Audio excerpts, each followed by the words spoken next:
Boa tarde. Estão escutando bem? Boa tarde, pessoal. Eu sou o Gustavo Araújo, CEO do Banco Mercantil e diretor executivo da Febraban. Então, antes de mais nada, queria agradecer a presença de todos aqui no evento e também aqui na nossa palestra. A gente foi chamado aqui para contar um pouquinho de como a gente está adaptando a tecnologia para melhorar a experiência do público 50+. Então, um tema para a gente crucial aqui na execução do banco, na história do banco e na transformação que o banco fez. E é um prazer poder contar um pouquinho dessa história para vocês. No maior evento de tecnologia da América Latina, a gente vai falar de tecnologia.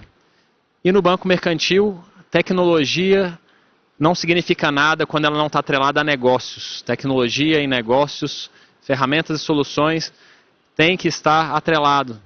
E negócios para a gente é entender muito do cliente, da necessidade do cliente, o que a gente pode colocar dessas melhores ferramentas que o mercado traz. E aqui tem vários dos nossos amigos e fornecedores, como é que a gente traz o melhor de cada solução para atender o cliente. Então, no final das contas, a gente fala que adapta tecnologia à necessidade do cliente e não o contrário. Então, a gente entende o que o cliente precisa e a tecnologia, então, é um meio para prover essa solução. Então, voltando um pouquinho aqui no tempo, quando a gente começou o nosso mandato, a nossa transformação, o Banco Mercantil tem 80 anos, e os acionistas nos chamaram e falaram, olha, a gente está observando um movimento de mercado muito interessante, plataformas digitais, bancos digitais, e o banco era um banco de atacado, pessoas jurídicas, essencialmente também, um banco que tinha e ainda tem presença física e uma concentração importante no estado de Minas Gerais e São Paulo. E aí o pessoal falou, olha, será que dá para a gente fazer alguma coisa no digital? E aí vem a primeira pergunta, mas ali era tecnologia por tecnologia. Qual o problema que a gente está tentando resolver? Por que ser um banco digital? O que os bancos digitais que estão aí não estão resolvendo? Qual dor a gente quer resolver? Mas a proposição e a provocação foi muito interessante ao início de toda essa jornada. A gente entendeu que já tínhamos diversos concorrentes digitais fazendo um excelente trabalho, mas claro, começaram a jornada por um público mais jovem, público que era mais afeito à tecnologia. Mas o Brasil, as tendências apontavam para outra direção. O Brasil está envelhecendo, assim como a Europa, Estados Unidos, e a gente imaginava que esse processo ia continuar com aumento de longevidade, queda da taxa de natalidade, que a gente chama de inversão de pirâmide etária e fim do bônus demográfico. E a gente entendeu, olha, tem um público aqui enorme, hoje 1/3 da população, o que mais cresce, o que mais consome. O consumo são 2 trilhões de reais por ano. E, honestamente, não parece ter nenhum banco, mais do que banco, qualquer empresa falando que é a empresa dos 50+, a empresa que nasceu para atender esse público e que tem isso como principal propósito. E ali tinha, de fato, um problema a ser resolvido com tecnologia. E aí, para entender como solucionar, a gente foi além. O que será que esse cliente precisa? Quem é esse cliente 50+? Então, o cliente 50+, em termos antropológicos, bem resumidamente, é um cliente que a gente chama de geração sanduíche, que muitas vezes sustenta os pais, que são mais longevos, sustenta os filhos, que são mais tardios, ficam em casa. E a gente começou a clusterizar. Tem o 50+, que é o jovem de 50+, acabou de aposentar, cheio de sonhos. A gente tem ali de 70 a 80, vai preferir uma agência física, o banco tem agência física. Então a gente foi entendendo esse cliente e falou, olha, a gente consegue. O banco tem história, esse público ele preza por tradição, um banco de 80 anos. A gente trabalha com consignado desde 2003, então a gente sabe um produto interessante aqui para oferecer. A gente tem agências físicas, então o atendimento humanizado vai ser importante nessa arrancada. Então estava dado ali o ponto de partida. Fazia sentido aplicar a tecnologia aí sim a um problema específico, tecnologia e negócios. Então a gente começou a entender como é que a gente traz esse cliente para o meio digital. Vamos começar com o aplicativo. Vamos tentar oferecer esse aplicativo nas nossas lojas, vamos aprender qual é a necessidade desse cliente. E, na época, para abrir uma conta no aplicativo era muito difícil. Eu brinco que precisava de certificado de residência, comprovante de casamento, certificado de reservista, conta da NET, enfim, todos aqueles documentos para abrir uma conta, e a gente olhava funil, o banco mercantil é apaixonado por quebra de funil, o que está acontecendo no funil, e ninguém conseguia abrir a conta, ninguém terminava a jornada, era muito difícil de abrir essa conta. Então a gente não conseguia escalar aquela operação. E aí uma ideia de tecnologia simples ali, a gente estava ali no surgimento do Pix, a gente falou, olha, esse cliente normalmente tem um outro banco, né? Ele trabalhou uma vida inteira.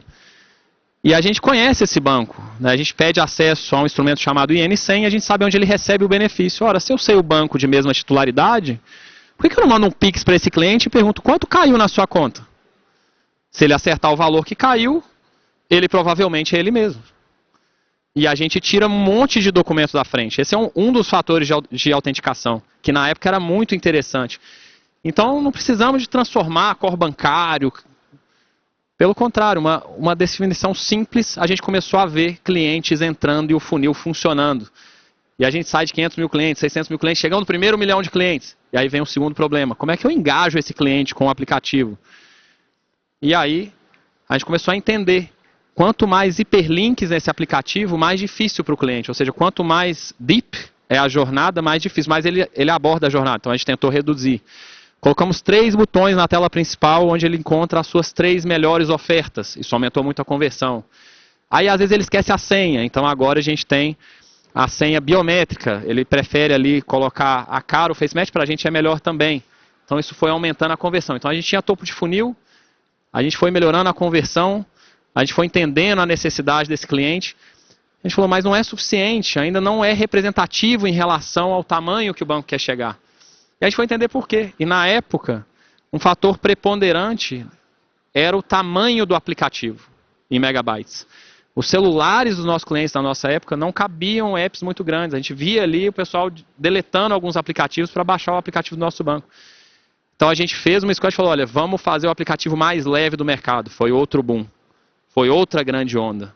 A gente conseguiu aumentar cada vez mais esse número de clientes e levar a tecnologia e adaptá-la ao nosso cliente. Mas não era o suficiente. O aplicativo foi tomando proporção, mas não conseguia atender toda a nossa população. A gente foi tentar entender por quê. Por que o senhor prefere ir na agência? Ele falava, eu quero conversar com alguém, eu quero tirar dúvidas. Mas você não sabe usar aplicativo, né? Não, de banco não, mas eu uso o tal de Zap Zap. Eu sou bom de WhatsApp. Então, o tal de grupo de família. E aí a gente entendeu, olha, o aplicativo do banco, talvez mesmo com tudo isso, ele não vai conseguir usar. Mas o aplicativo da Meta, o WhatsApp, ele vai gostar. Ele sabe usar, ele sabe mandar vídeo. Vamos começar. Então começou uma outra onda muito importante para o banco. Então vamos para esse caminho. É lá que o cliente está. Está instalado em quase toda a página principal de qualquer smartphone do Brasil. É um sucesso aqui. Então vamos tentar adaptar essa jornada. E de novo começou com vários problemas. Problemas de negócio, problemas de cliente. O primeiro, ninguém gosta de falar com a nossa Mel. Os clientes querem falar com uma pessoa. E a gente começou a assinar para alguns clusters de clientes, dependendo de renda, idade, algumas outras informações.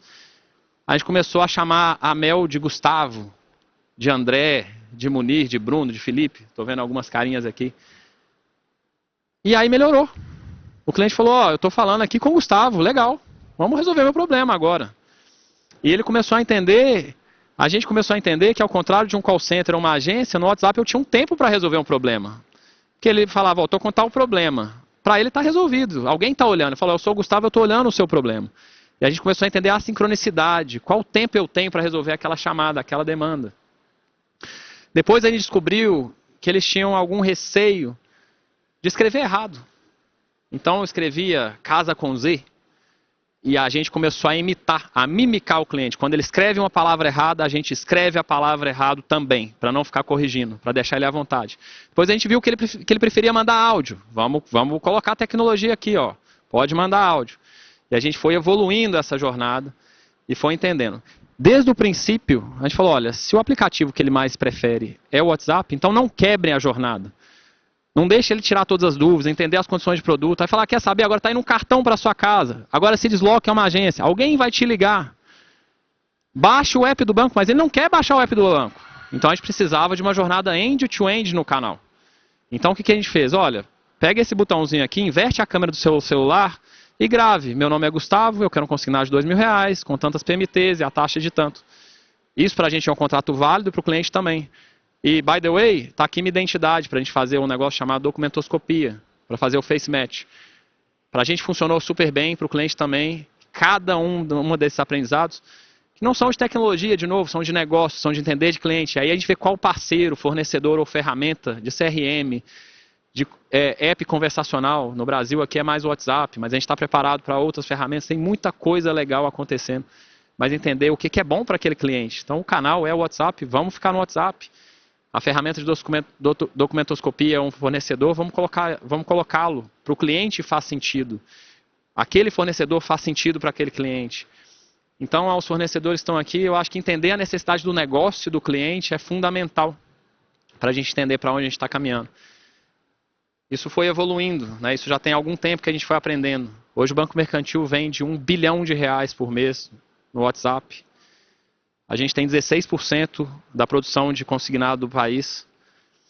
A gente tem 30 bilhões de ativos de crédito. Então o banco conseguiu evoluir muito, crescer 40% ao ano. 78% das contratações se dão por um desses dois canais digitais. Metade no aplicativo, metade no WhatsApp. Mas para cliente que prefere, a gente tem estrutura física também. A gente quer atender o problema dele. Bom, agora como é um evento de tecnologia, falamos de aplicativo, falamos de WhatsApp, eu não poderia deixar de falar de GenAI. Mas antes de falar de GenAI, a gente tem que falar de inteligência artificial.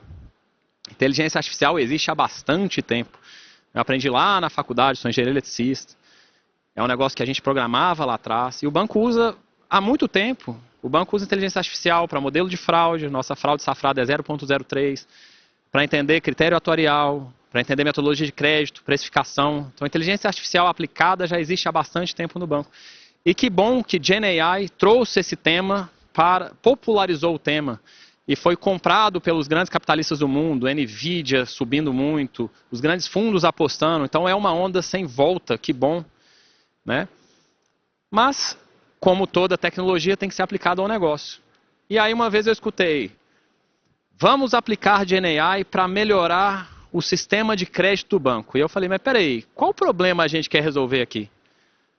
O banco tem a perda de crédito, que a gente chama de over 90%, ali no limiar de 2%. É a menor perda dos bancos listados. Assim, qual que é o problema? E veja, por que GenAI? Gente, GenAI, eu na faculdade eu programei redes neurais. GenAI é uma das ferramentas de inteligência artificial que é probabilístico e heurístico. O que significa isso? Que ela não é determinística. Um exemplo. Peçam aí o OpenAI ou qualquer Gemini ou qualquer ferramenta que vocês tenham para fazer uma poesia falando que o Banco Mercantil é o melhor ecossistema para o público 50+. Ele vai te fazer uma poesia. No segundo seguinte, peça de novo. Faça o mesmo prompt, tá? Faça uma poesia com o mesmo tema. Ele vai fazer outra completamente diferente. A pergunta é, como é que a gente vai usar um modelo heurístico não determinístico para determinar crédito? Que com as mesmas variáveis probabilísticas tem que sair o mesmo preço e o mesmo resultado. Como é que eu justifico para o Banco Central que eu rodei 2 vezes o meu modelo e uma vez saiu a poesia A e na outra saiu a poesia B? Aí tem que ser poesia. Então, gente, para quem só tem martelo, todo o problema é prego. Então, para que GenAI para crédito? É porque é a ferramenta que tem, porque o fornecedor quer o que tem para fazer. Gente, eu acredito que ele vai evoluir, ele vai conseguir ajudar a gente a tomar melhores decisões, sim, a indicar, olha, parece que esse caminho está certo, teste isso. Mas como está hoje, não tem como ganhar do nosso modelo, que é o modelo determinístico, probabilístico, determinístico. Isso desde a época de otimização da faculdade. Então só mudou, é uma ferramenta importante, mas é uma ferramenta conversacional. E o que o Banco Mercantil ficou bom, ou era bom, e foi entendendo que é bom? Desde a agência, a gente conversa com o cliente, atendimento. WhatsApp, a gente conversa com o cliente, atendimento. Olha, dá para a gente usar esse negócio para fazer uma terceira onda. Então, a gente está aqui pilotando com vários parceiros, com muito investimento. A gente tem o primeiro touchless app do Brasil. O que isso significa? Que o cliente vai entrar no aplicativo e ele pode dar só comando de voz. Faz um Pix para mim, para tal pessoa. Para ele não ter que ficar clicando. Ó, tem esse QR Code aqui, paga para mim. Ou, quanto eu tenho para pegar de empréstimo? Quais são as opções de investimento que você me sugere? A gente está caminhando para isso, porque a gente usa o melhor do contexto das ferramentas que estão à nossa disposição. A gente tem uma parceria muito forte, muito legal com a Google. O contexto do Gemini é muito legal, mas sem perder a essência do conversacional.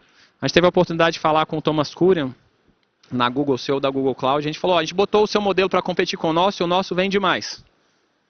Aí ele falou, claro, vocês só fazem isso, eu tenho contexto. Por que você não pede para o seu agente chamar o meu agente? Ou o meu agente chamar o seu agente? Então, o que a gente está fazendo? O agente da Google, ele dá o contexto. Então, você pode entrar lá e perguntar quantos graus estão lá fora. Ele vai falar 24 graus, 12 graus. Tem trânsito? Qual o melhor caminho de casa? Eu não sei isso. Mas na hora de vender crédito, ele chama o meu modelo. Ele chama a nossa jornada. E aí a gente consegue ter o melhor contexto, porque hoje a gente não tem esse contexto, mas a gente consegue sempre convergir para negócio. Porque o que a gente mede nos nossos funis de conversão é quantos negócios eu estou fazendo. Eu não tenho que responder quantos graus está lá fora. Então, agora a gente responde, são 24 graus, mas você quer contratar alguma coisa? Ele volta para o modelo, ele precisa convergir para a venda. A tecnologia, para a gente, é negócio. Isso é fundamental, esse é o principal recado. Né? Quando a gente olha para produtos, para plugar nesses canais, que a gente falou muito, a gente lançou diversos produtos ao longo da jornada, entendendo o que o cliente 50 mais queria. Então, várias parcerias, no que a gente chama de Meu Mais, do Banco Mercantil, o M+, desconto em academia, desconto em farmácia, desconto em odontologia. A gente tem Universidade 50 mais para a pessoa que está procurando se reposicionar. Nós temos cashback, descontos de celular, descontos em medicamentos, em médicos, geriatria. Nós temos um aplicativo de bem-estar que ali com um scan de face consegue dar com uma margem de erro, oximetria, pressão sanguínea, atendimento de telemedicina. Isso é tecnologia para que a gente tenha os melhores produtos para esse cliente. Né? Se vocês quiserem entrar aí agora, viva.com.br. Esse é o nosso portal 50 mais. O cliente pode entrar e ver boas notícias, o que está acontecendo. Será que eu tive um desconto indevido agora do INSS nessa crise? Como é que eu faço para ter isso? Como é que eu faço para aposentar? Será que eu poderia ter me aposentado melhor? Será que tem algum documento, se eu tivesse enviado, minha aposentadoria seria maior? A gente tem esse portal para tentar ajudar o cliente, para colocar na jornada, mas claro, para pegar mais clientes para o topo de funil, porque tecnologia é negócio. O Banco Mercantil hoje tem 9 milhões de clientes, 30 bilhões de ativos totais. Essa jornada nos trouxe, nos últimos 12 meses, a mais de 900 milhões de lucro líquido, ROI de 46%. E a gente está bem animado para seguir essa jornada, que tem tudo a ver com tecnologia, para ser o melhor ecossistema 50 mais do Brasil. E devido a todos os fornecedores e tudo que a gente foi aprendendo, e vários aqui a gente consegue usar na prática para o nosso negócio, a gente tem conseguido isso. Então, acho que um recado geral para quem está do lado das empresas. Os fornecedores são meios para que vocês, para que a gente consiga seguir concluindo o nosso principal objetivo, que é agradar o cliente, converter, vender, ter um alto NPS. E para os fornecedores também, nem sempre o problema é prego. Então, ao invés de martelo, tem várias outras ferramentas. Qual ferramenta se encaixa? Porque se estiver gerando valor, não é aquela venda, é a continuidade de vendas e serviços, é a parceria que vai fazer com que ambos os lados caminhem na mesma direção em busca de um propósito que para a gente é bem claro, que é ser esse melhor ecossistema 50 mais. Pessoal, muito obrigado aqui pela participação no evento, pela audiência e pela atenção de vocês. Obrigado, viu? Boa tarde a todos.